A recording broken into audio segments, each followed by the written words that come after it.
আল্লাহর ওলি জাম্বুইদ রহমতুল্লাহ আলাই, ওনার বাড়ি হলো বাগদাদ শরীফ। জোরেকান কোথায়? হ্যাঁ, খুব খেয়াল করবেন, বাগদাদ। বড় পীর আব্দুল কাদের জিলানির বাড়িও কিন্তু বাগদাদ। বাগদাদ একটা বিশাল নাম করা এলাকা, ইরাকের ভিতরে বাগদাদ। হযরত আলী রাদিয়াল্লাহু শুয়ে আছে ওই বাগদাদের মধ্যে। জোরেকান সুবহানাল্লাহ। তো জাম্বিদ রহমতুল্লাহ আলাই বাগদাদ থেকে ঘোড়ার পিঠে চড়ে মক্কা মদিনার দিকে রওনা দিয়েছে। বাগদাদ থেকে মক্কা মদিনা হলো উত্তর দিকে, খুব খেয়াল করবেন কোন দিকে।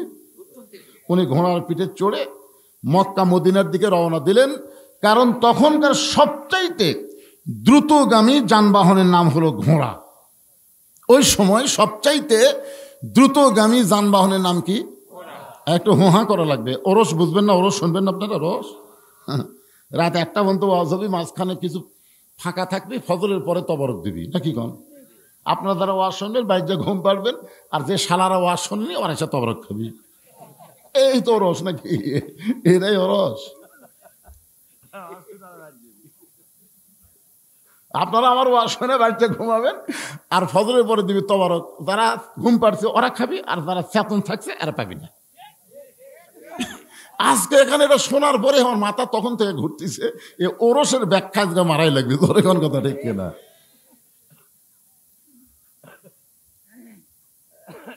ঘোড়ার পিঠে চড়ে মক্কা মদিনার দিকে রওনা দিলেন। মক্কা মদিনা হলো উত্তর দিকে।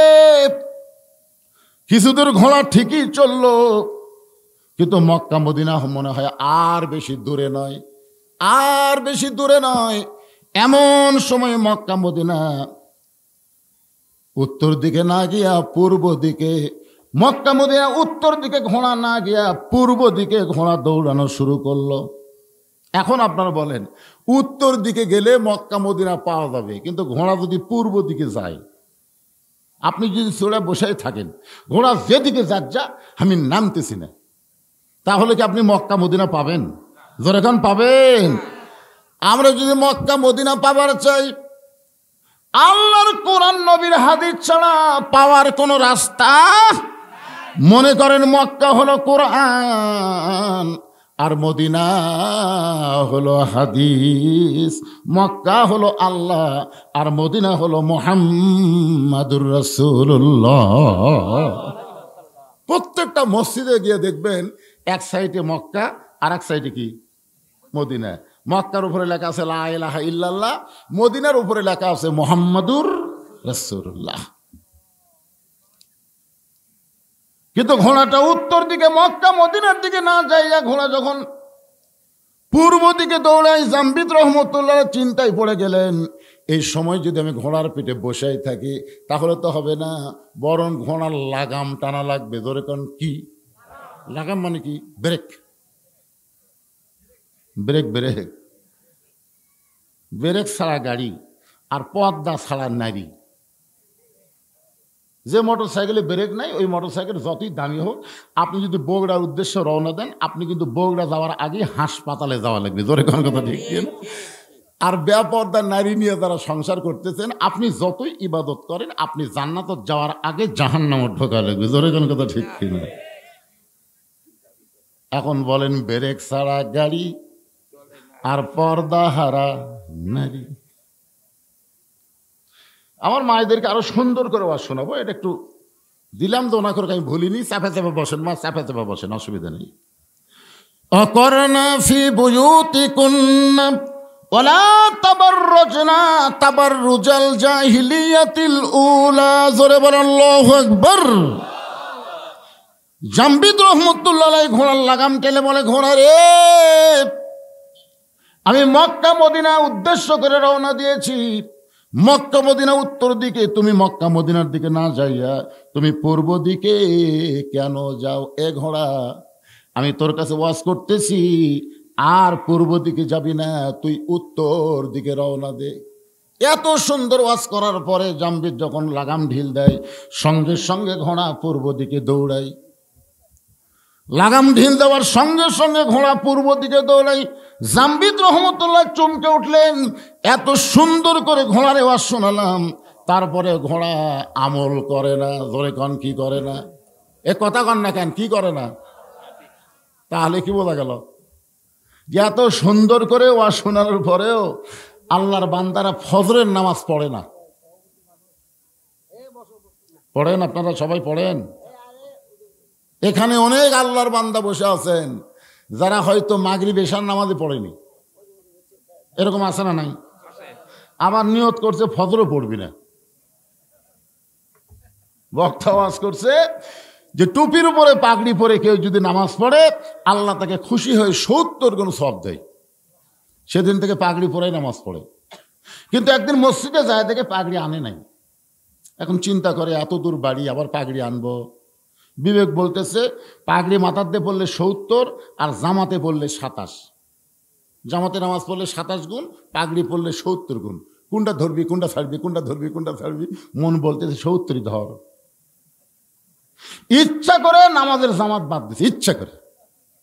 সবাই যখন জামাতে নামাজ পড়ে বাড়িতে গেছে, ও তখন মসজিদের মধ্যে ঢুকে এক টানে লুঙ্গি খুলিছে। এক টানে লুঙ্গি খুলে ওটা আড়াই ভাঁজতে মাথা 3 পেঁয়াজ দিয়ে রুকুর থেকে সেজদাত গেছে। ইতিমধ্যে এক মুসল্লি মসজিদের মধ্যে ঢুকাই কয় সর্বনাশ, জীবনে বহু নামাজে দেখলাম, এরকম ন্যাংটা তো দেখি নাই। ন্যাংটা বাবার দরবারেতে কেউ ফিরে না খালি হাতে। এই শালা তাহিরি এই ন্যাংটা বাবাকেও গজল গজল করে, কোন কথা দেখে না। পাশাই মারছে থাবা। ওই লাভ দুটো বললে আমার মাল্লিকান ভাই বলে মারার কারণ লুঙ্গি। তোমার চোখ নাই লুঙ্গি আমার মাথায়? এই পাগল, পরনের লুঙ্গি মাথায় কেন? বলে সওয়াবের আশায়। পাগড়ি পরে মাথার নামাজ পড়লে 70 গুণ সওয়াব হয়। লোকটা বলে পাগল, পাগড়ি পরা হলো সুন্নত আর লুঙ্গি পরা হলো ফরজ। পাগড়ি পরা কি আর লুঙ্গি পরা কি? ওয়াজ শোনা হলো মুস্তাহাব আর এশার নামাজ পড়া হলো ফরজ। এশার নামাজ বাদ দিয়া যারা ওয়াজ শুনতেছে তারা লুঙ্গি খুলিয়া মাথায় পাগড়ি পরিছে। আমার সঙ্গে সকলে একটু বলা লাগবে, বলতে পারবে না ভাইজান? যারা বলবে না মনে করেন তারা এশা পড়ে নাই, না পড়া ওয়াজ শুনতেছে। আর যারা বলবেন আল্লাহ তাআলা তাদের এশা কবুল করুক, জোরে কোন আমিন। তাহলে সবাই আমার সঙ্গে বলেন, এশার নামাজ বাদ দিয়া যারা ওয়াজ শুনতেছে তারা লুঙ্গি খুলিয়া মাথায় পাগড়ি পরেছে।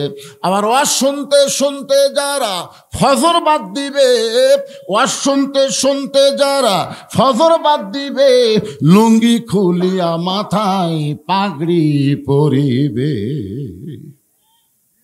যেই মাত্র লাগাম ঢিল দেয় ঘোড়া আবার পূর্ব দিকে দৌড়ায়। জাম্বি চিন্তা করে ওয়াজ করা যখন কাম হলো না, ওয়াজের পরে আওয়াজ আসে না নাই? তিনি ঘোড়ার পিঠ থেকে নামলেন।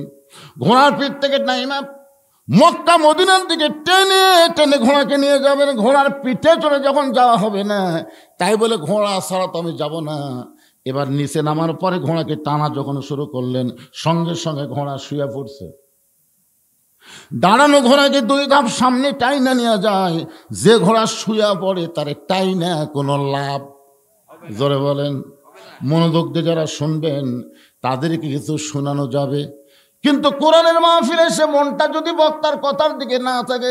এই জন্য ছোটবেলা একটা গান শুনেছিলাম, 80 তোলায় শের যদি হয় 40 সারে মন, মনে মনে মিল না হলে মিলবে না ওজন। বক্তার কথা আর শ্রোতার মন, এই দুইটা যদি এক না হয় তাহলে ওয়াজ বুঝতে কিন্তু কষ্ট হবে। জোরে কোন কথা ঠিক না? আল্লাহর জামবিদ রহমতুল্লাহ চিন্তায় পড়ে গেলেন, এই ঘোড়ার পিঠে চড়ে মক্কা মদিনায় যাবার চাইলাম, ঘোড়া আমাকে মক্কা মদিনায় নিয়ে যাবে না। ঘোড়ার টাইনা টাইনা মক্কা মদিনায় নিয়ে যাবার চাইলাম, ঘোড়া আমার সঙ্গে যখন যাবে না তাহলে খামা খা। ইন্নামা আমওয়ালুকুম আওলাদুকুম ফিতনা। আল্লাহ বলেছেন সম্পদ আর সন্তান হলো তোমাদের বিপদের কারণ। যত সম্পদ দুনিয়াতে আল্লাহ দিয়েছে তার মধ্যে একটা সম্পদের নাম হলো ঘোড়া। দরকার নাম কি? আল্লাহ বলতেছেন সম্পদ আর সন্তান তোমাদের সবচাইতে বড় বিপদের কারণ। এই সম্পদের কারণে অনেক মানুষ জাহান্নামে যাবে, আবার সন্তানের কারণে অনেক বাবা মা জাহান্নামী হবে। জোরে কোন কথা ঠিক কি না? আজকে আপনি কেমন ভাব আপনি কেমন বেটা জন্ম দিলেন যে আপনার বেটা কোরআনের মাহফিল বাদ দিয়ে মেলাত ঘুরতেছে? এই দোয়া দরুদ পড়ে জন্ম দেননি তো, হিচ্চকে গলা ধরে পেলে ফেলে দিয়ে কাম করছেন কি? শালা মানুষ হবে? কোরআনের মাহফিল বাদ দিয়ে মেলার মধ্যে ঘুরবি? কথা কর না কেন ভাই, কথা কর না কেন?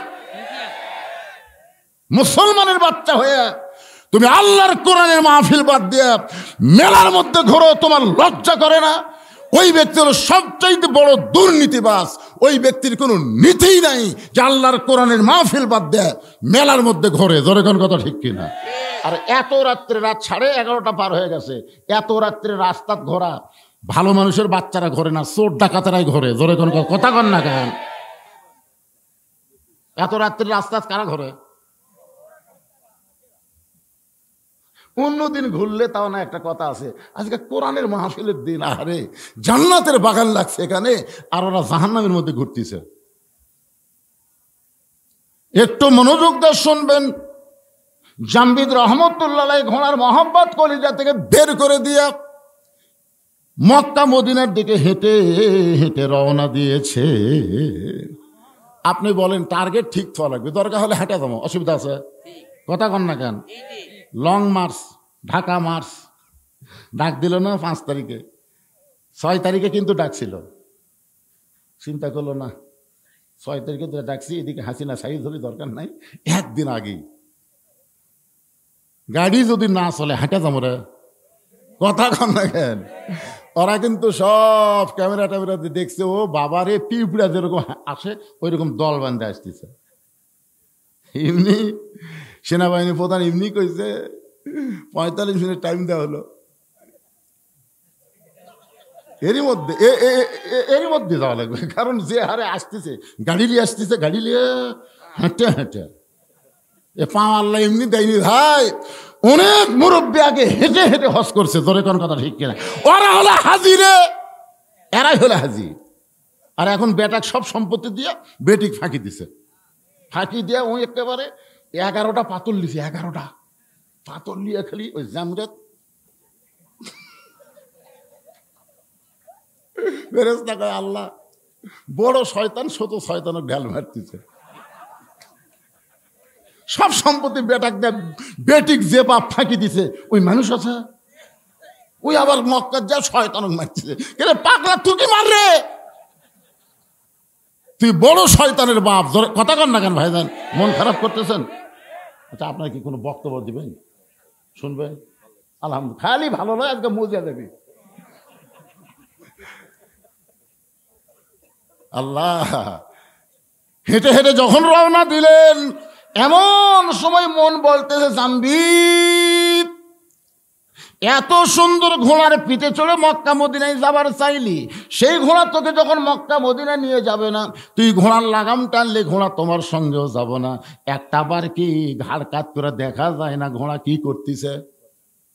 ইলা জিহাতুল কাবাতি শরীফাতে আল্লাহ। মন বলতেছে কাবার দিকে তো মুখ করে খাড়া হইল রে, তোর 2000 টাকার জুতা যে সাইডে থুসু, দেখ তো জুতে, মানে জুতাও দেখতেছে, নামাজও পড়তেছে। হবে হবে তো মনে করতেছে সবাই যখন জামাতে চলে গেছে, ই একলাই যখন জোহরের 4 রাকাত সুন্নত পড়তেছে, দেখে ওর জুতা কুটি, তো যাই দেখে ওর পাশে কাঠের বাক্সের জুতে। তোর মনে করতেছে কেবল 1 রাকাত হচ্ছে, এখনো 3 রাকাত আছে, এই 3 রাকাত শেষ করতে আমি 7 মাথা পার হব। এই মনে করে চোর যেই জুতায় হাত দিয়েছে খস করে ধরছে। তখন বলতেছে কে রে ভাই, তুই এটা কাবার দিকে মুখ করে নামাজ পড়তেছিস? তখন বলতেছে না ভাই, ইলা জিহাতুল কাবা ওয়া জুতা,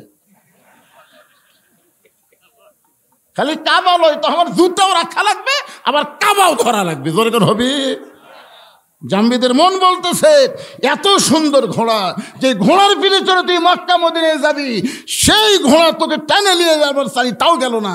পিছনে বসে আছে, একটা বার তাকায় দেখতো ঘোড়া কি খাড়া হলো না শুয়েই থাকলো। জামবিদ রহমতুল্লাহ বলেন আল্লাহ, ওই ঘোড়ার মহব্বত কলিজা থেকে বের করে দিয়ে আমি হেঁটে হেঁটে মক্কা মদিনার দিকে রওনা দিব, একটা বার ঘোড়ার দিকে তাকাবো না। এই মনে করে জোরে জোরে যখন পা মারতেছে, এমন সময় ঘোড়া দাঁড়িয়ে গেছে, ঘোড়া দাঁড়িয়ে থাকে নাই, দৌড়ে গিয়ে জাম্বিদের পিছনের কাপড় এমন ভাবে ঘোড়া কামড়ে ধরেছে। 6টা মানুষের দেহে যে শক্তি থাকে তার চাইতে বেশি শক্তি হলো একটা ঘোড়ার দেহে।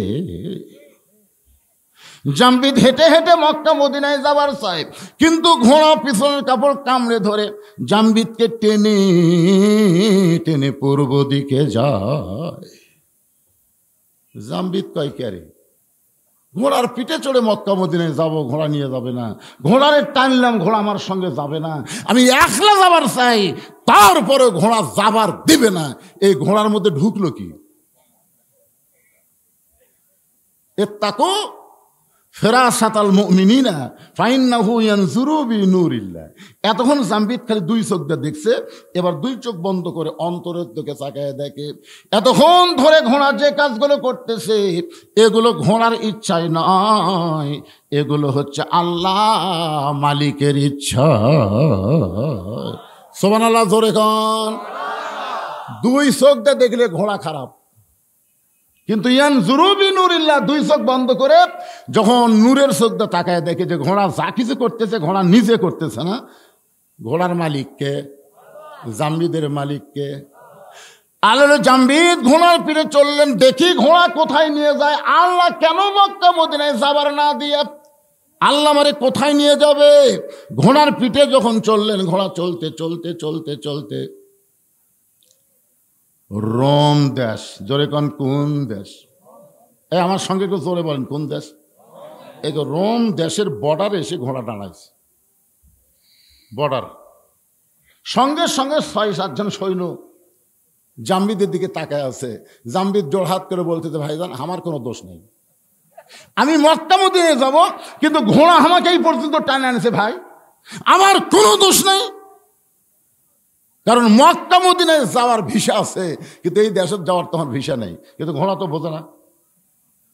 সঙ্গে সঙ্গে সৈন্যগুলো, আপনার নাম যদি জাম্বিদ হয় আর আপনার বাড়ি যদি বাগদাদের খোরাসান হয়, এই দেশের নাম হলো রোম দেশ। জোরে বলেন সুবহানাল্লাহ। সৈন্যগুলো কি বলতেছে? ঘোড়ার রং তো ঠিকই আছে, যে রঙের কথা বলেছে আপনি সেই রঙের ঘোড়ার পিঠে চড়ে আসতেছেন।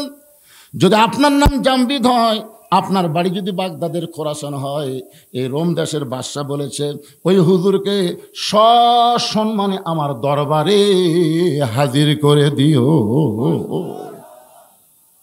জাম্বিদ কয় কে রে? যে দেশ আমি জীবনেও চিনি না, যেই দেশের নামই আমি শুনি নাই, আর সেই দেশের বাদশা কেমনে জানলো ঘোড়ার রং তো লাল, আমার নাম জাম্বিদ, আমার বাড়ি ইরাকের খোরাসান, বাগদাদের খোরাসান, এইটা কেমনে জানলো? এই বাদশা তো বাদশা নয়, এই বাদশা হলো আল্লাহর ওলি। ধরে কোন বাদশা কি? আসলে বাদশা কে? আমাদের মধ্যে কিছু কিছু নেতা বলে ইসলামের সাথে রাজনীতির কোনো সম্পর্ক নেই। এক ফকির ভিক্ষা করবে গেছে শাহজাহানের দরবারে, যা দেখে বাদশাহ শাহজাহান মসজিদের মধ্যে ঢুকে 2 হাত তুলে বলতেছে, ও বাদশার বাদশাহ, তোমার দরবার আমি ফকির, তোমার দরবারে আমি ফকির। ফকির মনে মনে কয় আইলাম বাদশার কাছে, আইসা থেকে বাদশাহ নিজেই ফকির হয়ে কাঁদতেছে, তাহলে আমিও যা সাজানো তাই, তাহলে আসল বাদশা কে? জোরে কন, আরো জোরে, জোরসে বলুন। তাহলে আল্লাহর নীতি তো রাজনীতি, আর শাহজাহানের নীতির নাম হলো ফকরা নীতি। মানুষ হলো ফকির, আল্লাহ হলেন বাদশা। তাবারাকাল্লাযী বিয়াদিহিল মুলক ওয়া হুয়া আলা কুল্লি শাইইন কদির। গোটা পৃথিবীর রাজত্ব, কর্তৃত্ব, মালিকানা একমাত্র কার হাতে? যারা জবান বন্ধ করে থবেন, বুঝবেন আপনি মুসলমান, খালি নাম আছে, কিন্তু আপনার ভিতরে মুনাফিকি কাম করতেছে। আমি কি আমার বাপের কিচ্ছা বলতেছি না আল্লাহর কোরআনের কথা? জোরে বলেন, তাবারাকাল্লাযী বিয়াদিহিল মুলক। এক হাদিসে আমারে কয়, হুজুর আপনার ওয়াজত গেলে খালি রাজনীতির পেছর পড়েন, রাজনীতি না করলে হয় না। আমি বললাম, হাদিস সাহেব আপনি তো রাজনীতি করে যাচ্ছেন। তো বলে কোথায়? মক্কায়। তা বলে কেমনে? আমি বললাম, আপনি কি আল্লাহর ঘর সামনে থেকে বলেছেন ইন্নাল হামদা অন্নি মাতা লাকাওয়াল মুলক লা শারিকা লাক? এটাকে আপনি বলছেন? হুজুর বহুবার বলছি। এই লাকাওয়াল মুলক লা শারিকা লাকের অর্থ কি? আমরা তো শুনে খালি কচি হুজুর, আমরা তো অর্থ জানি না। পাগলা, এর অর্থ হলো রাজনীতির ভিতরে, রাজত্বের ভিতরে একমাত্র আল্লাহ ছাড়া অন্য কাউকে আমি স্বীকার করি না। তাহলে রাজনীতি, রাজত্ব একমাত্র কার? আরো জোরে বলেন।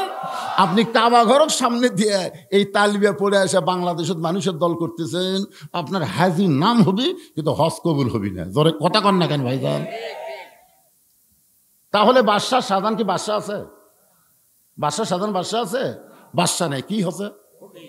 আল্লাহ গানিয়ন ও আনতুমুল ফুকারা, আমরা হলাম ফকির, ধনীর নাম কি?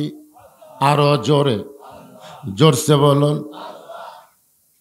জামবিদ রহমতুল্লাহ চমকে গেলেন, যে দেশ আমি চিনি না, যে দেশের বাদশাকে আমি জীবনেও জানি না, সেই দেশের বাদশা কেমনে জানলো আমার নাম জামবিদ, আমার বাড়ি খোরাসান বাগদাদে, আমি লাল ঘোড়ার পিঠে চড়ে আসতেছি, এই বাদশা অবশ্যই আল্লাহর ওলি। ওই 6 জন সৈন্য শুভেচ্ছা স্বাগতম, আল্লাহর ওলির আগমন, শুভেচ্ছা স্বাগতম বলে রোমের রাজদরবার পর্যন্ত পৌঁছায় দিলেন।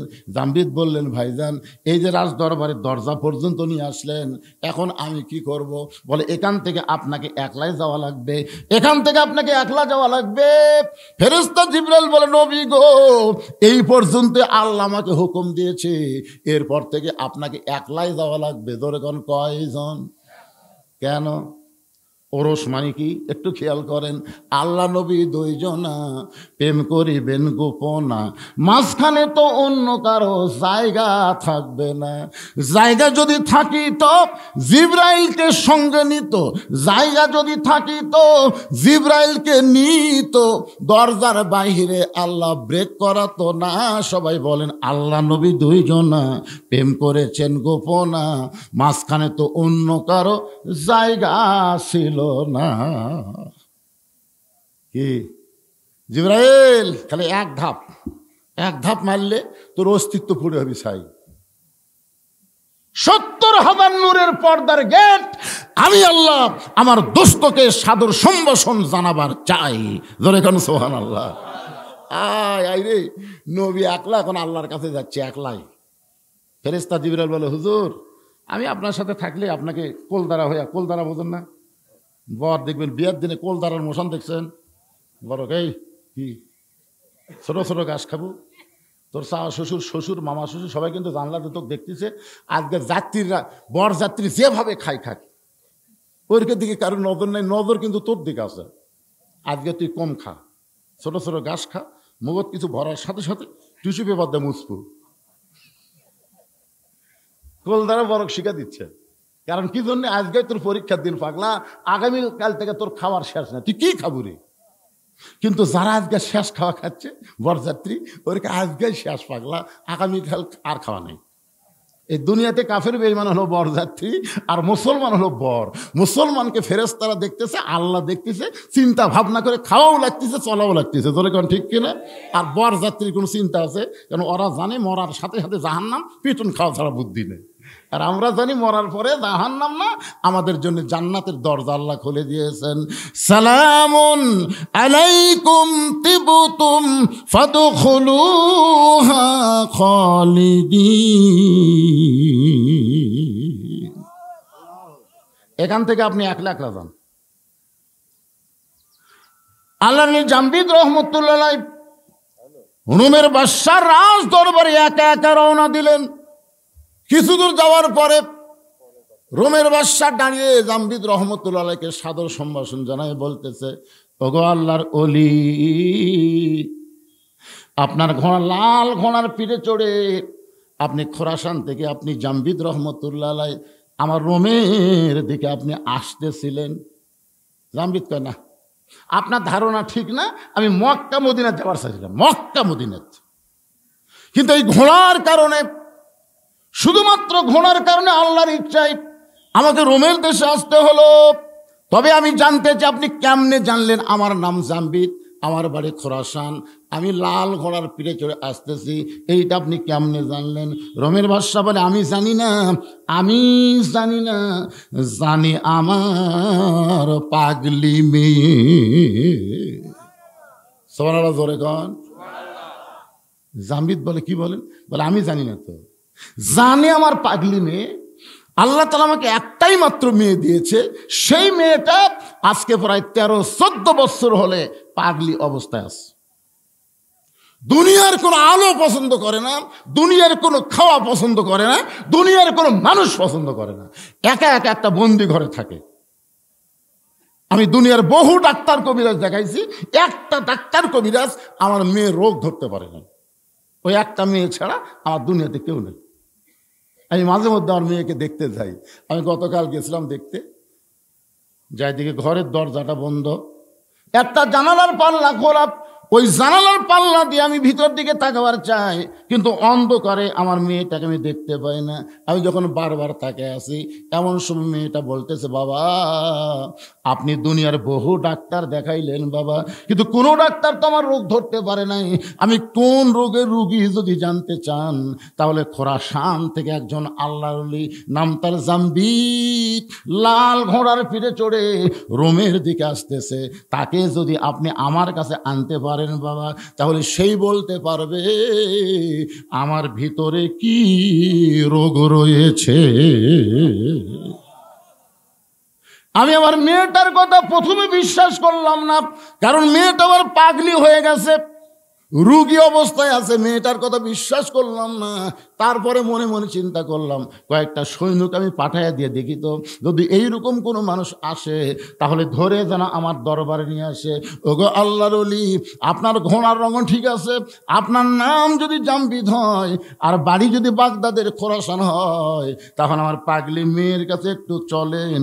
কোন রোগে আমার মেয়েটা রোগে ভুগতেছে, কোন অসুখ আমার মেয়েটার মধ্যে ধরে বসেছে, মেহেরবানি করে আপনি একটু বলে দিবে। জাম্বির চোখ বন্ধ করে আছে। সর্বনাশ, একটা মেয়ে, আপনার কি মনে করতেছেন? মেয়ে পৃথিবীর মধ্যে সর্বপ্রথম এই মেয়েই কিন্তু ঈমান গ্রহণ করছে আল্লাহর নবীর হাতে। জোরে কোন ঠিক কিনা? সে মেয়েটার নাম কি? খাদিজাতুল কুবরা। দেখছেন, পৃথিবীতে সর্বপ্রথম একজন নারীকে জান্নাতি নারীদের নেত্রী বানানো হবে। জোরে কোন ঠিক কিনা? এমন করে গল্প শুনছেন যে একটা মরদ মানুষকে জান্নাতের রাজা বানানো হবে, শুনছেন? কথা কন না কেন? কি আবার বাংলাদেশে একাধারে খালি নারী, এরশাদ চাচার পর থেকে আর কোনো মরদ নাই। কোন দিকে যাবে না? রাস্তা দিয়ে গেলে বাড়িতে মরদ মানুষ আছে কিনা বোঝা যায় না, খালি মেয়ে মানুষের কণ্ঠ শোনা যায়। কে রে, মেয়ে মানুষের এত পাওয়ার কে দিল রে? সুবহানাল্লাহ বলেন। জামবিদ চমকে গেল। এতক্ষণ মনে করছিলাম যে রোমের বাদশাহ, আল্লাহর ওলি, এখন এসে শুনতেছি ওর মেয়ে। তাও এত বছর হলে পাগলি অবস্থায় আছে। জামবিদ রহমান ধীরে ধীরে ওই পাগলি মেয়েটার দরজায় গিয়ে বললেন, মা দরজা খোলো, কোন রোগে তুমি রুগী হইছো, আমি তোমাকে একটু পরখ করে দেখতে চাই। মেয়েটা বলে, আল্লাহর ওলি,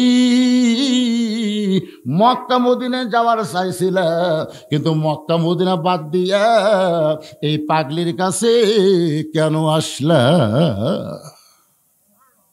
জামবিদ চমকে উঠছে। আমি মক্কা মদিনায় যাওয়ার চাইছিলাম, মক্কা মদিনায় না গিয়ে এই পাগলির কাছে কেন আসলাম? মেয়েটা বলে, জামবিদ রে, মক্কা মদিনায় তুমি কেন যাবে? জামবিদ বলে, মা তুমি কি জানো না, মক্কায় আল্লাহর ঘর, ওই মদিনায় রাসূলের রওজা, প্রত্যেকটা মুমিন মুসলমান মক্কা মদিনায় যাবার চাই। মেয়েটা বলে, আমি মক্কা মদিনায় যাব না, মক্কা মদিনা কি আমার কাছে আসবে না? জামবিদ বলে, মা উল্টা কথা বলো না, মা উল্টা কথা বলো না, মক্কা মদিনা কোনোদিন মানুষের কাছে আসে না, বরং মানুষগুলোকেই মক্কা মদিনায় যেতে হয়।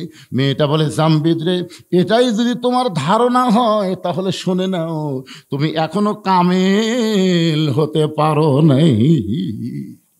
এটাই যদি তোমার ধারণা হয়। কি সারাদিন ধরে মারছে, সারাদিন মারার পরে গোটা দেহ যখন রক্তাক্ত হয়ে গেছে, তারপরে সারা রাত বুকে পাথর চাপা দিয়ে রাখছে, সারা রাত। আবু জেহেল বলতেছে যে পাথর বেলালের বুকত চাপা দিছি, এ পাথর তো আমাকে সুস্থ মানুষের বুকত দেওয়া মাত্রই মরবে, আর এক সারাদিন মারার পরে তো আহত হয়ে গেছে, এত ওজনের পাথর চাপা দিলে মরে যাবে। সকালবেলা লাশ তোমরা টেনে নিয়ে যা আব্দুল্লাহর এতিম পোলার সামনে দিয়ে আসো, আমাদের গোলামকে মুসলমান বানালে আমরা তার অবস্থা এমনি করে দিব। এই কথা বলে আবু জেহেল যখন চলে গেছে বাড়িতে, সকালবেলায় কতগুলো কাফের যুবক বেলালের লাশ নিতে আইসা দেখে বেলালের বুকের পাথর নিঃশ্বাসের সঙ্গে উঠতেছে আর ডাবতেছে। ওরা কয় কে রে, চাপা দিলি মরবি। আর সেই লোকটার নিঃশ্বাসে এত পাওয়ার।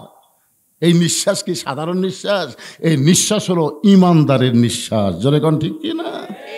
কি জেলের মধ্যে নিয়ে থেকে, জেলের থেকে নিয়ে যা তুমি হাসপাতালে হত্যা করবা? হ্যাঁ, 13 বছর অন্যায়ভাবে হুজুরকে জেল দিলে, এতেও তোমার খায়স মিটল না। তুমি জেল থেকে বের করে মিথ্যা নাটক করে তুমি হুজুরকে হাসপাতালে হত্যা করবা।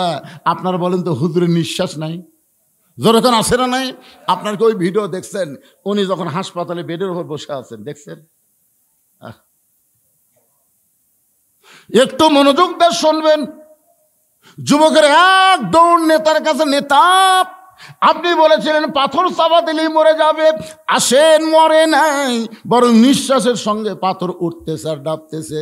আবু জেহেল ওতবা সাইবা দৌড়ে এসে দেখে বেলালের জবান থেকে আল্লাহ আল্লাহ আল্লাহ আহাদ আহাদ উচ্চারণ হচ্ছে। কুলহু আল্লাহু আহাদ, পড়েন কুলহু আল্লাহু আহাদ আল্লাহুস সামাদ লাম ইয়ালিদ ওয়া লাম ইউলাদ ওয়া লাম ইয়াকুল লাহু কুফুয়ান আহাদ। আবু জেহেল বলতেছে জিহ্বা টেনে বের করো। যে জিহ্বাতে আল্লাহ আল্লাহ উচ্চারণ করতেছে, ওই জিহ্বা পেরেক মেরে দিতে হবে।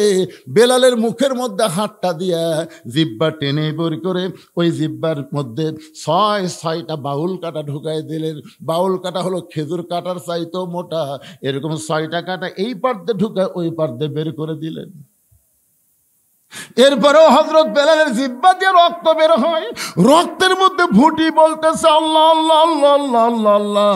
এরপরেও আল্লাহর জিকির যখন বন্ধ হয় না, কে যেন বলল আবু বকর, গভীর রাত্রে যেই বেলাল নবীর কাছে ঈমান গ্রহণ করছে, সেই বেলালকে মারতে মারতে মারতে মারতে বেলালের জিহ্বা টেনে বের করে জিহ্বার মধ্যে পেরেক মারছে।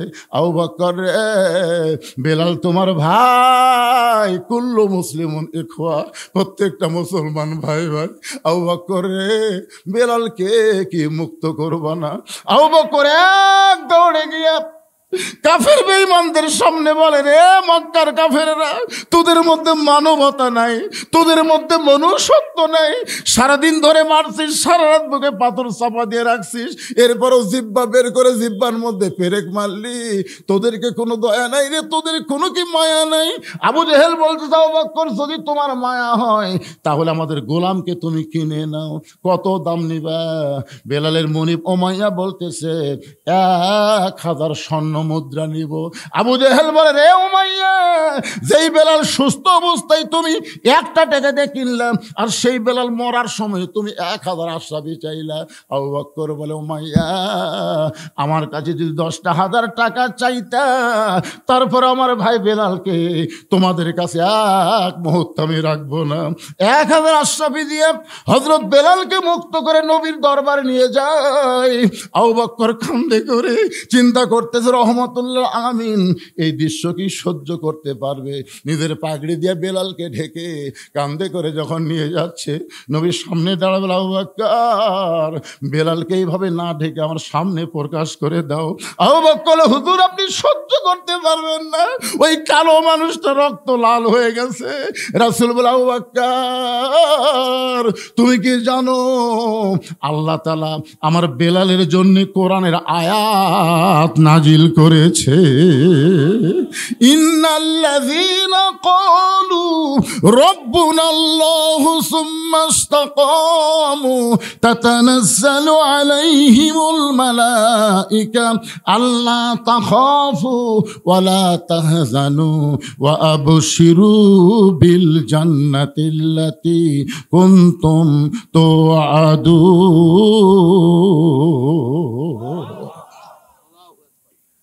হযরত আবু বকর আস্তে করে বেলালকে নিজের কাঁধ থেকে নামালেন। নামার পরে পাগড়ি যেই মাত্র টান দিছে, নবী তাকায় দেখে বেলালের জিহ্বার মধ্যে পেরেক মারার কারণে জিহ্বাটা মোটা হয়ে মুখ থেকে অনেকখানি বার হয়ে আসছে। আল্লাহ রাসূল হামাগুড়ি দিয়ে বসলেন। রাহমাতুল আলামিন নবী হামাগুড়িতে বসে বেলালের কপালে একটা চুমা দিয়া বেলালের জিহ্বার মধ্যে যে পেরেকগুলো বের করে নিজের জিহ্বাটা নবী বেলালের জিহ্বার সঙ্গে লাগায় দিলে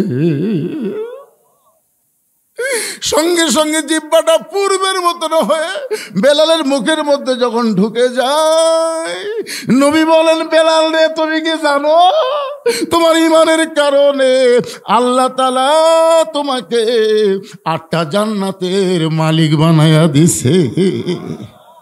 বেলাল বলে, রাসূলুল্লাহ আপনি কি আমার কাছে কিছু শুনতে চান? আবু বকর, বেলাল তুমি কি বলবা? বেলাল বলে, হুজুর ওই আল্লাহর শপথ করে বলতেছি, ওরা যখন আমাকে সারাদিন ধরে মারছিল, ওরা যখন আমাকে চাবুক মারতেছিল, আমার চামড়া কেটে যখন রক্ত বের হচ্ছিল, আমি তখন আল্লাহ আল্লাহ জিকির করতেছিলাম। আমি যখন আল্লাহ আল্লাহ জিকির করি, একসময় আমার চক্ষু বন্ধ হয়ে গেলে আমি দেখতে পাই আল্লাহর জান্নাতের দরজা খুলে দেওয়া হয়েছে। ওগো আল্লাহর নবী, এই দুনিয়া থেকে বেহেশতের দরজার দিকে আমি তাকায় থাকি, ওরা আমাকে সারা রাত বুকে পাথর চাপা দিয়ে রাখছে, আমি তখনও বেহেশতের দরজাতে বেহেশত দেখি। ওরা যখন জিহ্বা টেনে বের মধ্যে জিহ্বার মধ্যে পেরেক মারছে, আমিও তখন জান্নাত দেখতে পাই। নবী বলেন, বেলাল রে, তুমি আছো দুনিয়ায়, আর দুনিয়া থেকে আল্লাহ তোমাকে জান্নাত দেখায়। লিল্লাহি তাকবীর। তাহলে ঈমানের কারণে দুনিয়া থেকে যদি জান্নাত দেখা যায়, তাহলে আপনি যেখানেই থাকেন না কেন, মক্কা মদিনা কি আল্লাহ আপনার কাছে পাঠাবার পারে না? জোরে কারণ পারে কি পারে না? সমস্ত ক্ষমতার মালিককে। জামবিদ বলে, মা, মক্কা মদিনা কোনোদিন মানুষের কাছে আসে না, বরং মানুষগুলো কি মক্কা মদিনায় যাইতে হয়। মেয়েটা বলে, জামবিদ রে, এটাই যদি তোমার ঈমান হয়, তুমি ঘোড়াকে যেরকম দেখছো, যে ঘোড়া তোমার যাই নিয়ে যাবে মক্কা মদিনায়, কিন্তু ঘোড়া দৌড়ায় পূর্বের দিকে। ঘোড়া কেন টানলে ঘোড়া মাটির শুয়ে পড়লো? জামবিদ খালি চুমকে চুম করতেছি, এইগুলা খবর কি রে? এই জায়গা কখন চালান হলো? জামবিদ ইয়ানজুরু বিনূরিল্লাহ, একটাবার নূরের চোখে তাকায় দেখো, আমার অন্ধকার ঘরে কোনো আলো নাই। আমার ঘরে দেখতে গেলে দুনিয়ার আলো চলবে না। ইয়ানজুরু বিনূরিল্লাহ, তুমি নূরের চোখে নজর করো। জামবিদ চোখ বন্ধ করে তাকায় দেখে মেয়েটার ডান পাশে কাবা, আর বাম পাশে স্বয়ং আল্লাহর নবী বসে আছে।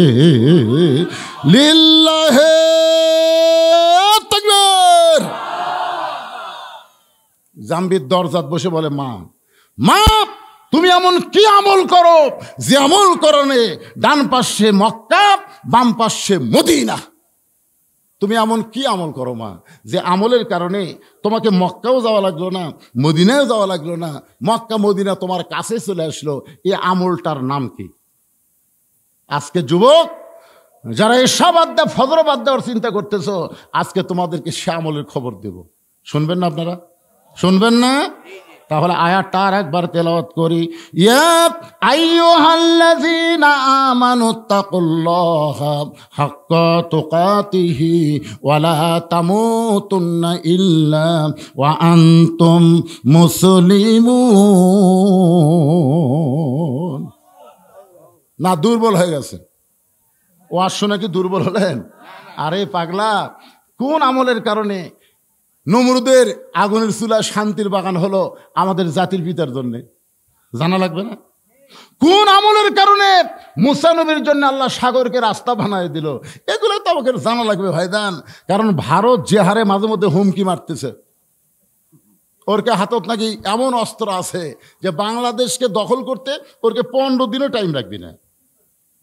আর একটা নেতা কাছে 15 মিনিটই বাংলাদেশ শেষ। হায় হায় রে, ওরা কিসের ভরসায় এত বড় হুমকি মারতেছে? ওদের কাছে অ্যাটম আছে, হাইড্রোজেন আছে, পারমাণবিক অস্ত্র আছে, ওরা মনে করতেছে অস্ত্র আছে। আর আমরা বলি পাগলা, অস্ত্রকে আমরা টিয়ারি করি না, আমাদের আল্লাহ আছে। জোরে কোন কথা বলেন না কেন? ইমাম মেহেদী আলাইহিস সালাম আসবেন কোন আমল নিয়ে পৃথিবীতে? ঈসা আলাইহিস সালাম আসবেন কোন আমলের নিয়ে পৃথিবীতে? যারা আসার সাথে সাথে পৃথিবীর সমস্ত ইহুদি খ্রিস্টান কাফেরেরা পরাজিত হয়ে যাবে। জোরে কোন কথা ঠিক না? এখন আমাদের মুসলমানকে সে আমল করার দরকার আছে না নাই? আমি সে আমলটা কোরআন থেকে আপনাদের সামনে দিব, আর ওরস শব্দের অর্থ একেবারে খোলা খুলে আপনাদের বলে দিব। কারা কারা শুনবেন? 2 হাত তুলে একটু আল্লাহকে দেখান তো দেখি। লিল্লাহে তাকবীর, আলহামদুলিল্লাহ। 2টা জগতে আল্লাহ আমাদের পক্ষে, এটা আমরা বিশ্বাস করছি। একটা হলো রুহের জগৎ, একটা হলো দুনিয়ার জগৎ, আর একটা জগৎ আমাদের সামনে আছে। মনে আছে আপনাদের? মনে করছে 66-তে পাস তো করছি। পাস করলে আপনি জান্নাত পাবেন পাগলা, কিন্তু 33 না পাওয়ার কারণে যে কমপক্ষে 100-150 বছর জাহান্নামে থাকা লাগবে, সেটা কি করবেন? সেই জন্য আমি বলছি গোল্ডেন A+ পায়া বিনা হিসাবে আমরা জান্নাতি হব। জোরে কোন কথা ঠিক কিনা? মনে নাই। মেয়েটা বলে জাম্বিত, কোন আমলের কারণে আল্লাহর কাবা নবীর রওজা আমার পাশে? যদি তুমি জানতে চাও তাহলে শোনো। আপনারা এই কথাও কিন্তু আমি বলেছি কি আমল, ঠিক না? কন সে আমল শুনবেন না আপনারা?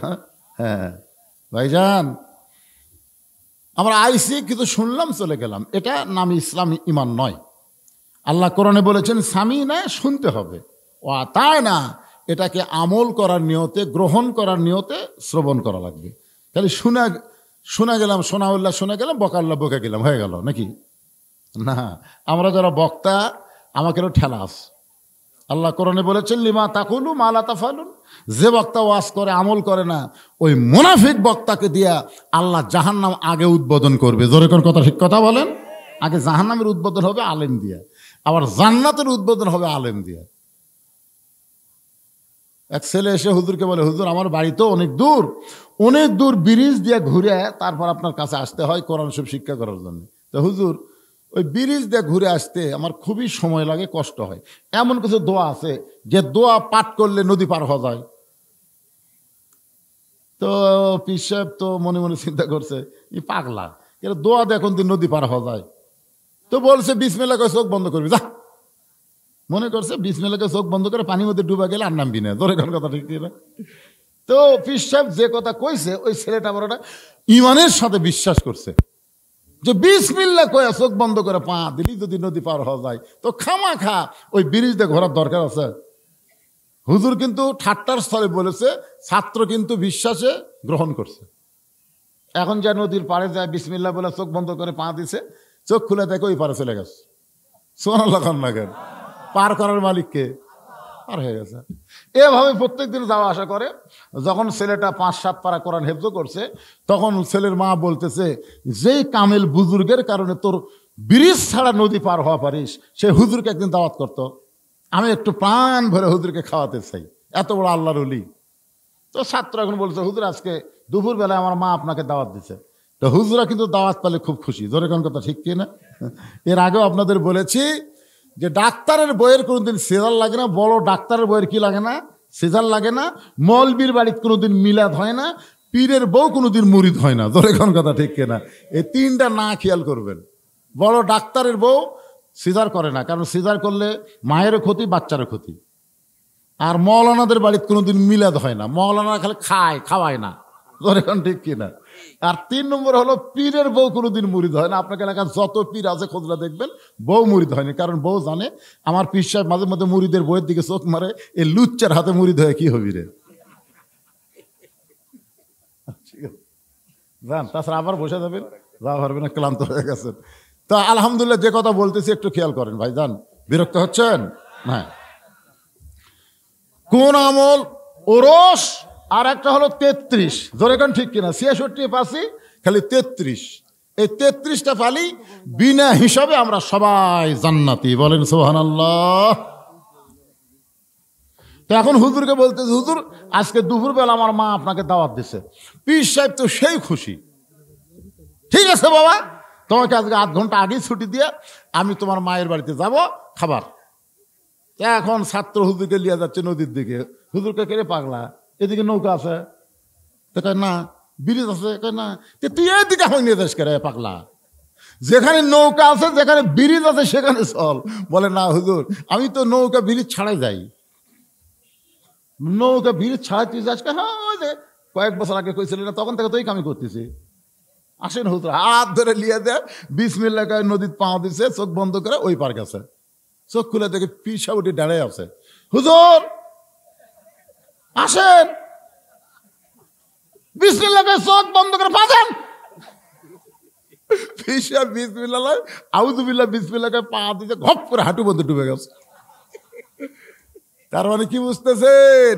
বকাউল্লাহ বকে গেছে, বকাউল্লাহ আমল করে নাই, আর সোনাউল্লাহ আমল করে জান্নাতি হয়ে যায়। ধরে কোন কথা, ঠিক কথা বলেন? হ্যাঁ, এই জন্য ভাইজান একটু মনোযোগ দিয়ে শুনতে হবে।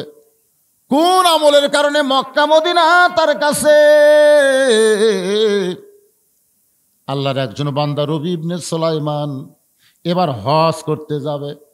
হজ করতে যাওয়ার আগে ওরা 10 জন মিলে একটা কাফেলা করছে, 10 বন্ধু মিলে হজে যাবে। হজে যাওয়ার আগে মানুষ কিন্তু সবাইকে একটু দাওয়াত দেয়, একটু বলে ভাইজান আমার জন্য দোয়া করো, আমি সুন্দরভাবে হজ যেন পালন করতে পারি। এরকম দোয়াটাও চাই না? যেরকম চাই কি চায় না? অনেকে মানুষকে জানানোর জন্য দোয়া চায়। আমি তো হজ করে যাচ্ছি, এটা তো কাউকে জানান দরকার। দেখবেন কত লোক কিন্তু হজ করে আসে, কেউ জানি না যে হাজি বলতে ভাই আরাফার ময়দানে সেই কেউ শুনবার কথা রে শয়তান পাথর মারতে তার ঠেলা ঠেলি ভাই, মানে ওই যে হজ করছে এটা মানুষকে জানাচ্ছে। আল্লাহ কয় রে আমল গোপন না করে প্রকাশ করলি তোর খালি নামের আগে হাজি হলো, কিন্তু হাজি কবুল হলো না। কথা কোন ঠিক কিনা? রবি ইবনে সুলাইমান এক বন্ধুর বাড়িতে দোয়া চাইয়া গভীর রাত্রে বাড়ির দিকে আসতেছেন। আসার সময় দেখে রাস্তার পাশে কে যেন কি করতেছে। রবি ইবনে সুলাইমান ভালো করে দেখার জন্য একটু নিকটে গিয়ে তাকায় দেখেন একটা মহিলা মরা গাদার গা থেকে গোস্ত কাটতেছে, আর ওই গোস্তটা টোপলা বাঁধতেছে। গাধা খাওয়া হারাম, গাধা খাওয়া হারাম, আর মরা গাদার গোস্ত। রবি ইবনে সুলাইমান চিন্তা করে এইটা কেমন মেয়ে, রাতের বেলা মরা গাদার গোস্ত কাটতেছে, হয়তো কোনো হোটেলে সাপ্লাই দিবে। মনের মধ্যে সন্দেহ করে মেয়েরা যখন গোস্তের টোপলা নিয়ে রওনা দেয়, রবি ইবনে সুলাইমান নিজের বাড়ির দিকে না গিয়া ওই মেয়েটার পিছনে পিছনে রওনা দেয়। মেয়েটা একটা ভাঙ্গা বাড়ির মধ্যে ঢোকার সঙ্গে সঙ্গে 2টা মেয়ে মা মা বলে কাঁদতেছে। মা বলতেছে মা আর কান্দা লাগবে না, আল্লাহর নিয়ামত গোস্ত পাইছি, এই গোস্ত সিদ্ধ করে তোমরা খাও আর আল্লাহর শুকরিয়া আদায় করো। রবি ইবনে সুলাইমান চমকে গেল, একে তো গাধা খাওয়া হারাম, তারপরে মরা গাধার গোস্ত।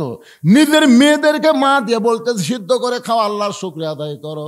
মেয়েটা খুশি হয়ে যখন 2টা মেয়ে গোস্তের টোপলা নেয়, এমন সময় রবি ইবনে সুলাইমান বলে মা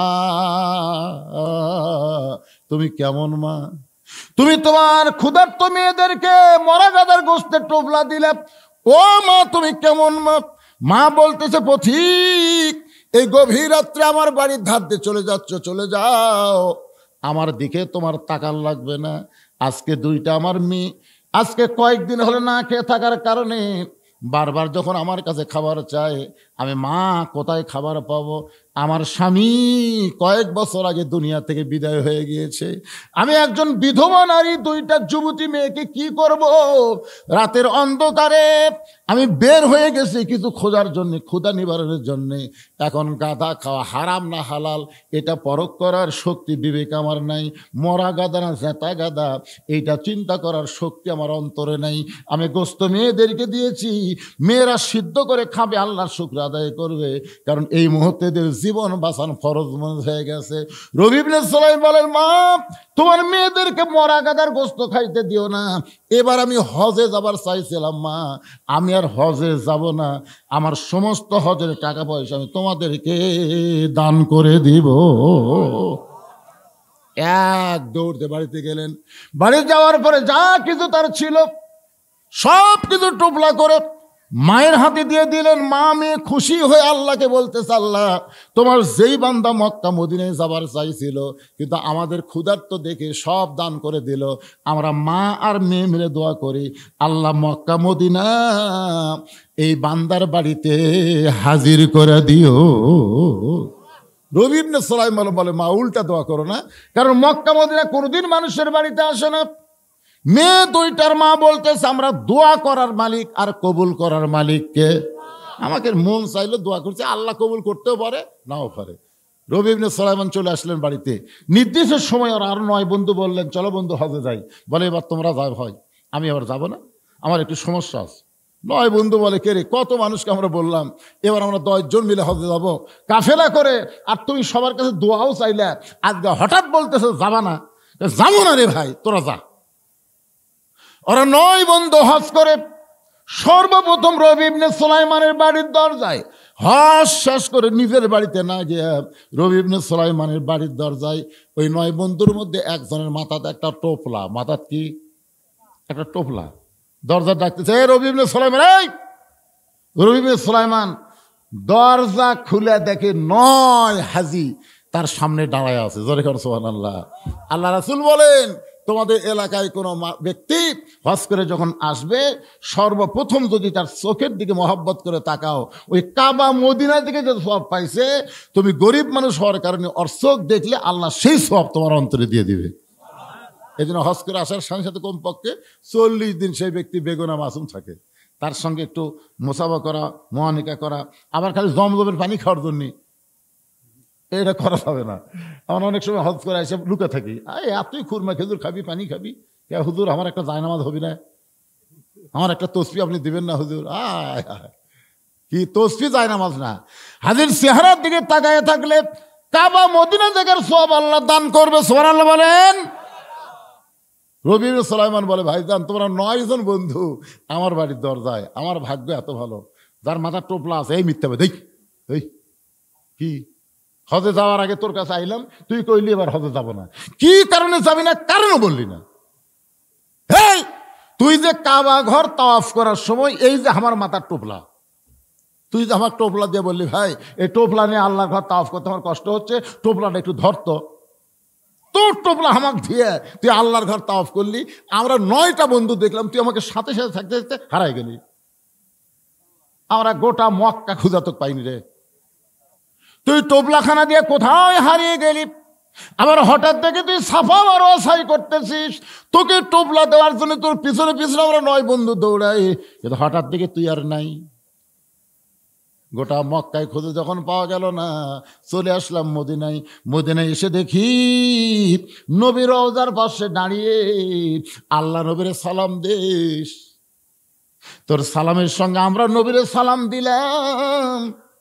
তোর সালাম দেওয়ার সময় তুই এমন ভাবে কাঁদতেছিলিস রে পাগল, আমরা তোর সঙ্গে কাঁদতেছিলাম। ওগো আল্লাহর নবী, আমাদের সালাম আপনি গ্রহণ করে। তোর টোপলা মাথায় নিয়ে তোর সঙ্গে নবীর সালাম দেয়া, হঠাৎ দেখি তুই আর নাই। গোটা মদিনা তন্ন তন্ন করে খুঁজে তোরে পাইলাম না। একসঙ্গে হজে যাবার চাইলাম, আমাদের সঙ্গে তুই গেলি না। আবার আল্লাহর ঘর তাওয়াফ করলি, আমাদের সঙ্গে তাওয়াফ করলি না। এই টোপলাখানা দিয়া সাবা মারা চাই করলি, আমরা তোর সঙ্গে ছিলাম, কোথায় হারিয়ে গেলি। আবার মদিনায় নবী রওজা জিয়ারত করলাম, তুই আমার সঙ্গে ছিলি। আরে শয়তান, তোর টোপলা আমারে জানায় দিয়ে আবার আমাদেরকে ফাঁকি দিয়ে সবার আগে বাড়িতে এসে দরজা বন্ধ করে বসে আছিস। তোর টোপলা তুই এখন ফেরত নে। মাথার টোপলা যখন রবি ইবনে সুলাইমানকে ফেরত দেয়, রবি ইবনে সুলাইমান কান্দে বলে, ও বন্ধুরা, আমি হজে যাইনি ভাই, আমি আল্লাহর শপথ করে বলতেছি, আমি এবার হজে যাইনি ভাই, আমি যাইনি ভাই। 9টা বন্ধু বলে, মুনাফিক, একসঙ্গে যাবার চাইছিলাম, তুই গেলি না। আবার আমাদের ফাঁকি দিয়ে আগে বাড়িতে এসে দরজা বন্ধ করলি, তোর সঙ্গে আর আমাদের কোনো বন্ধুত্ব নাই। রবি ইবনে সুলাইমান টোপলাখানা বুকের মধ্যে নিয়ে কাঁদতে কাঁদতে বেহুশ হয়ে পড়ে যায়। আল্লাহ, জীবনে এমন কি খারাপি করলাম যে খারাপের কারণে 9টা হাজি আমার মুনাফিক বলে গালি দিয়ে গেল। কাঁদতে কাঁদতে যখন বেহুশ হয়ে যায়, ওই বেহুশ অবস্থায় দেখতে পায় আল্লাহর নবী রবি ইবনে সুলাইমানের ঘরের মধ্যে হাজির হয়ে গেছে। নবী ডাকতে বলে, রে রবি ইবনে সুলাইমান, তোমার 9টা বন্ধু মিথ্যা বলে নাই বাবা, তোমার 9টা বন্ধু মিথ্যা বলে নাই। ওই এতিম অনাথকে তোমার হজের সমুদয় সম্পদ দান করার কারণে আল্লাহ তোমার প্রতি এত খুশি হয়ে গেছে, একটা ফেরেশতাকে রবি ইবনে সুলাইমানের সুরতে আল্লাহ তোমার নামে হজ করায় আনিছে। এ রবি ইবনে সুলাইমান, ওই ফেরেশতাকে আল্লাহ তোমার সুরতে সাফা মারওয়া সাই করে আনিছে। ওই ফেরেশতাকে তোমার সুরত দিয়া আমি নবী রওজা জিয়ারত করায় আনিছে। রবি ইবনে সুলাইমান বলে, নবী গো, আপনি যখন বলতেছেন আমার বিশ্বাস হয়, কিন্তু ওরা যে একটা টোপলা আমার সামনে ফাইলা দিল, এটা কিসের টোপলা গো, আমি একটু শুনতে চাই। সঙ্গে সঙ্গে আল্লাহর নবী কোরআন থেকে একটা আয়াত তেলাওয়াত করলেন, ওমা তুনফিকু মিন শাইইন ফি সাবিলিল্লাহি ইউওয়াফা ইলাইকুম ওয়া আনতুম লা তুজলামুন। এই কোরআনের আয়াত বলেই রবি ইবনে সুলাইমান চেতন পায়, দেখে টোপলা আছে কিন্তু নবী নাই। স্বপ্নের মধ্যে কিন্তু বলেছে এটা কিসের টোপলা, নবী কিন্তু আল্লাহর কোরআনের একটা আয়াত তেলাওয়াত করছে।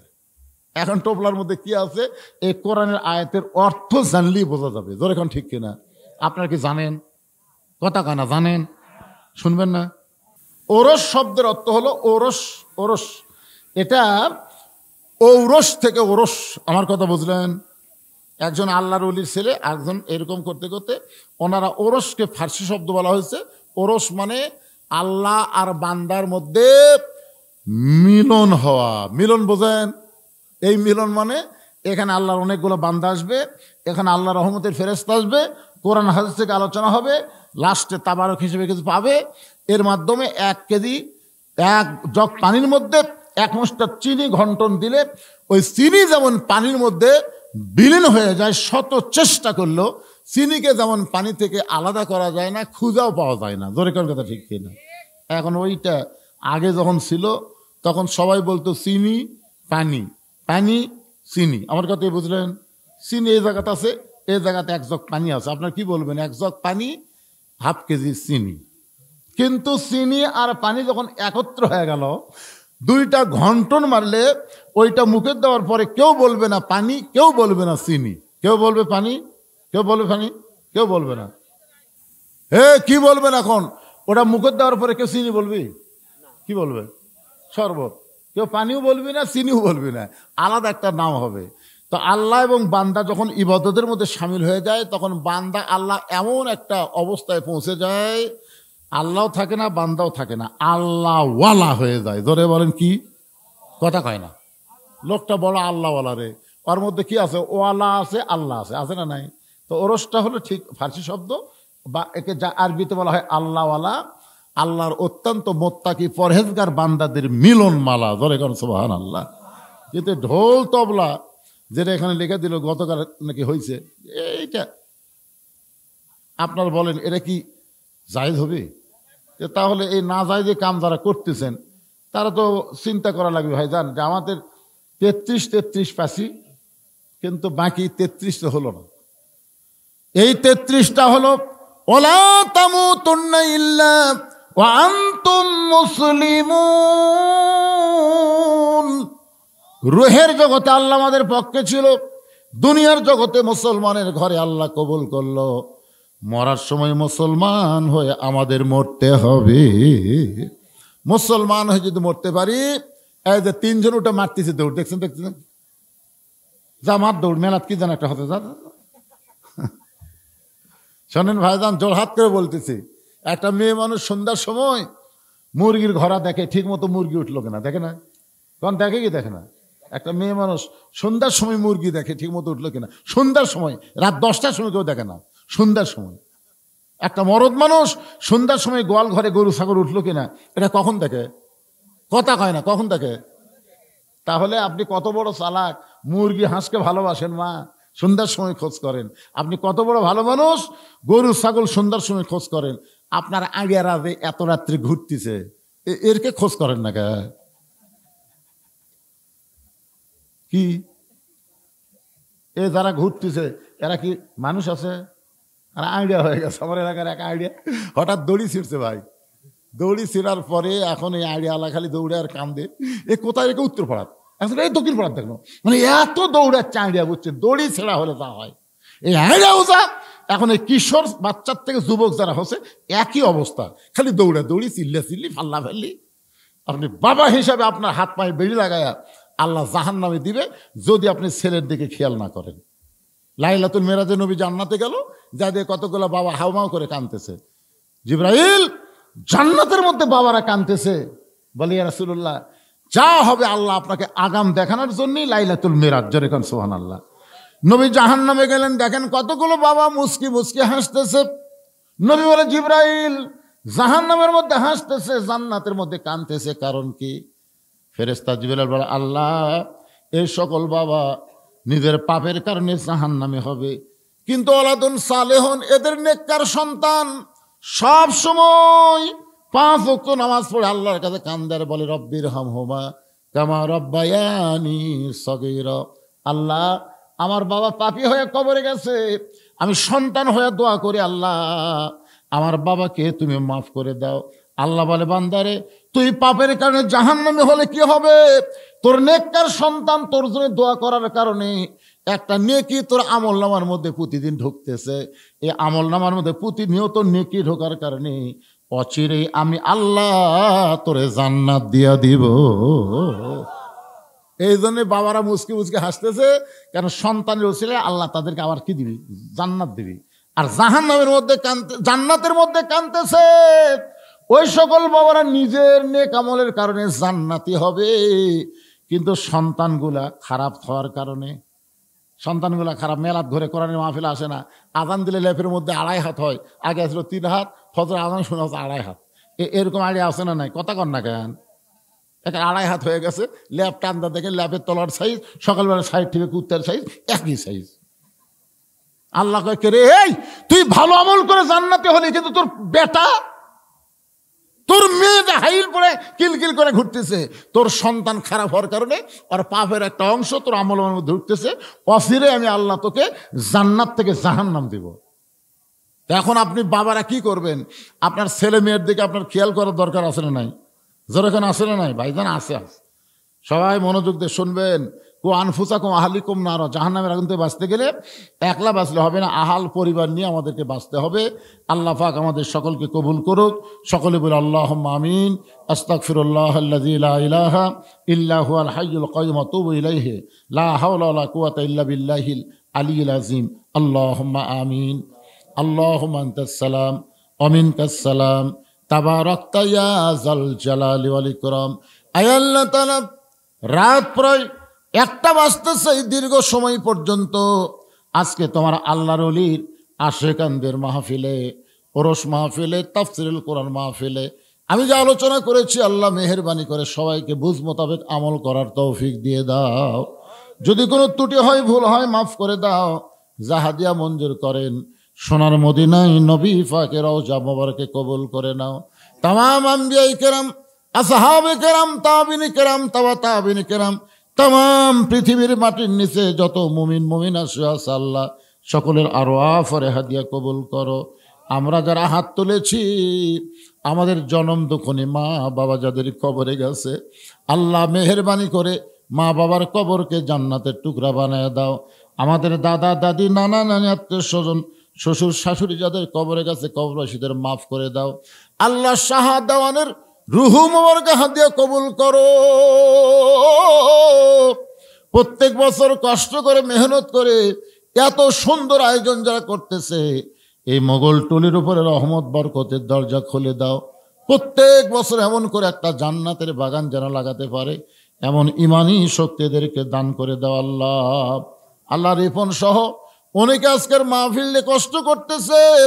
আজকের মাহফিলের সম্মানিত সভাপতি, আজকের মাহফিল পরিচালনা, আজকের এই মাহফিলের অতিথিবৃন্দ, আজকের মাহফিলের আলেম ওলামা হাফেজকারী, আজকের এই মাহফিলে হাজী সাহেব, আজকের মাহফিল ইমাম মুয়াজ্জিন, আজকের মাহফিলের মুরব্বী, যুবক, কচি কাঁচা, পর্দার অন্তরের মা বোনেরা, আল্লাহ সকলকেই জান্নাতি কবুল করো। কে কোন নিয়তে হাত তুলেছে আল্লাহ সকলের নেক নিয়তে কাছে আল্লাহ তুমি কবুল করো। সুবহান রাব্বিকা রাব্বিল ইজ্জাতি আম্মা ইয়াসিফুন ওয়া সালামুন আলাল মুরসালিন আলহামদুলিল্লাহি রাব্বিল আলামিন। ওয়াজাল আখিরাতি কালিমাতুন ইনদাল মাউতি। সকলে পড়েন লা ইলাহা ইল্লাল্লাহু মুহাম্মাদুর রাসূলুল্লাহ সাল্লাল্লাহু আলাইহি সাল্লাম।